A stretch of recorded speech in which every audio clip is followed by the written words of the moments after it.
After I made my 5x5 puck in a previous video, which is a really cool puzzle by the way, you should go check it out if you haven't seen it, I wanted to do a 3x5x5 variant of the same modification.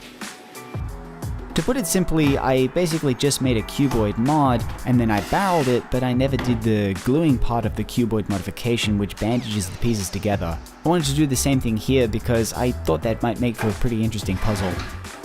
So I tightened the puzzle up like I usually do, and then I took it over to my bandsaw and I tilted the table back to flat because I had been cutting some stuff before, and then I started cutting the top and bottom faces off.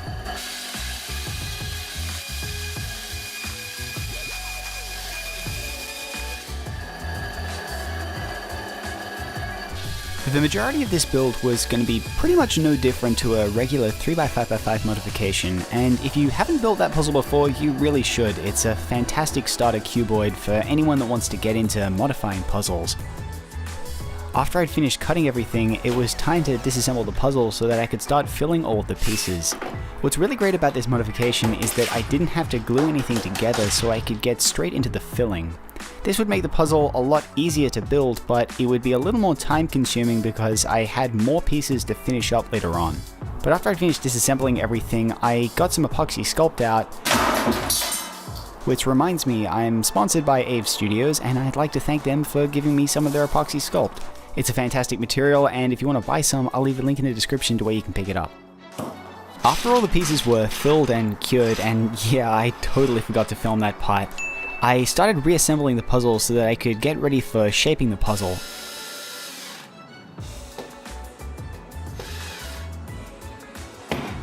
Now, getting this pillared shape isn't really that easy, and because I've done it so many times, I might make it look easy, but it's kind of a complicated shape to get to.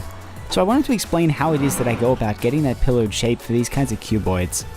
Now keep in mind this doesn't work for all pillared puzzles, but hopefully it should give you a bit of an insight as to how you can get that shape. What I like to start by doing is establishing the depth that I'm going to be starting at, so I like to slide the puzzle across the belt sander and slowly sand down both of the faces until I get them to my desired depth, which is usually about 3 or 4 millimeters from the final depth of the faces. After I've done that, I slowly start to rock back and forth, putting pressure on the edges of the faces, and I slowly work it into a curved shape.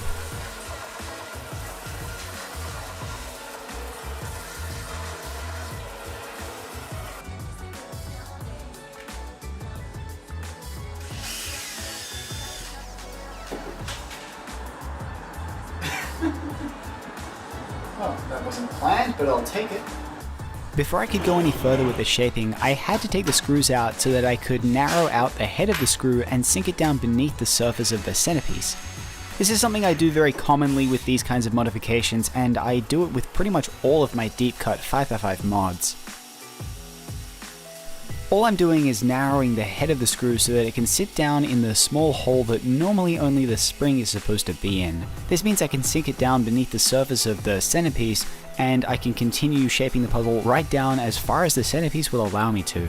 A lot of people have complained in the past that this would affect the turning quality, but I can tell you after doing this modification 30, 40, however many times I've done it, it doesn't affect the turning quality at all. It actually turns surprisingly well. And now that everything was reassembled and the screws were sunk beneath the surface of the centerpieces, it was time to go back over to the belt sander and continue the sanding process. Although now I was rocking it a little more from side to side and I was getting 2 edges at once.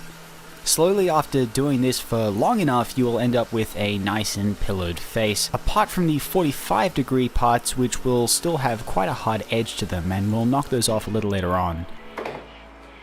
As I was forming the shape, I mixed the puzzle up without shape-shifting it, and then I went back over to the belt sander and I continued the shape until I got it down into its final dimension. You want to mix it up a few times while you're sanding because it just makes sure everything's nice and uniform. After everything was done, it was time to hand sand the puzzle and get rid of those hard edges on the corners. The reason these form is the same reason those edges form on the Steinmetz solid. If you're only doing it on 2 axes, you're not rounding off anything on any other axis, and this is the way to get around that.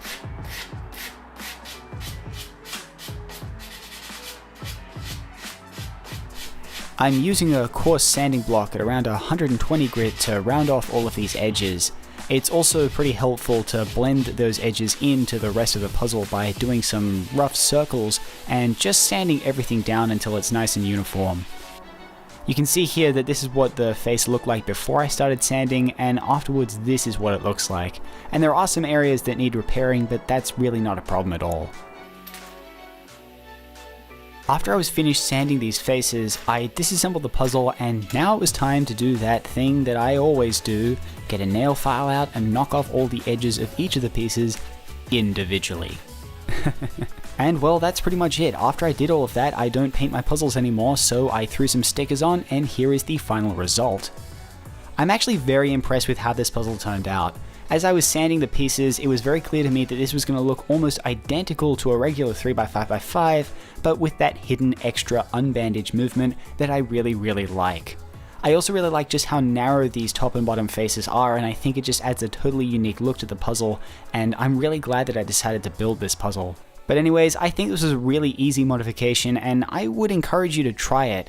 Although the 3x5x5 modification is one of my all-time favorites, this has definitely knocked it off its pedestal because I really just love the look and the way that this puzzle functions.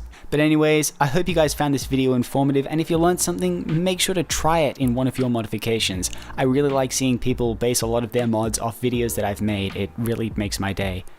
But anyways, thank you all for watching, and I'll see you all next time.